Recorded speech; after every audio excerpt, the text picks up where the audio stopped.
হাদিসে আসছে এভাবে যে কিয়ামতে আল্লাহ সুবহানাহু ওয়া তাআলা মৃত্যুকে একটা মেষের আকৃতিতে নিয়ে এসে জান্নাতবাসীকে বলবে, তোমরা কে কে চিনো? বলবো যে ইয়া রাব, আমরা চিনি ও মৃত্যু। জাহান্নামবাসীকে বলবে, তোমরা কি ওকে চিনো? বলবো যে ইয়া রাব, আমরা চিনি ও মৃত্যু। তারপর তাকে জবাই করার বিষয়ে আল্লাহ সুবহানাহু ওয়া তাআলা বলবেন, জবাই করা হবে। এবং আল্লাহ বলবেন, আর কেউ মরবে না, সবাই চিরস্থায়ী, জাহান্নামীরাও জান্নাতীরাও। সুবহানাল্লাহ।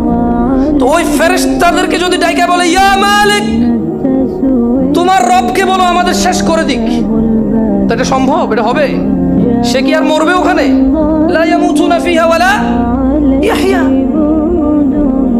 সে জাহান্নামে বাঁচবেও না, মরবেও না। বাট জান্নাতীরা জান্নাতে বাঁচবে, জান্নাতীরা জান্নাতে বাঁচবে, মরবে না। কিন্তু জাহান্নামীরা জাহান্নামে কি বাঁচবেও না, মরবেও না।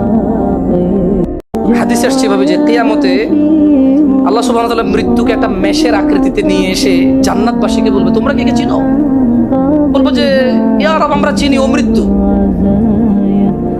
জাহান্নামবাসীকে বলবে, তোমরা কি ওকে চিনো? বলবো যে ইয়া রাব, আমরা চিনি ও মৃত্যু।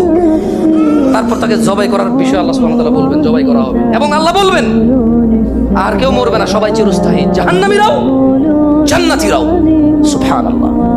তো ওই ফেরেশতাদেরকে যদি ডাইকা বলে, ইয়া মালিক, তোমার রবকে বলো আমাদের শেষ করে দিক, তো এটা সম্ভব? এটা হবে? সে কি আর মরবে ওখানে? লা ইয়ামুতুনা ফিহা ওয়ালা ইয়াহইয়া। সে জাহান্নামে বাঁচবেও না, মরবেও না।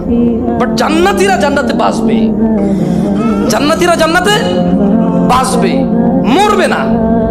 কিন্তু জাহান্নামীরা জাহান্নামে কি বাঁচবেও না, মরবেও না।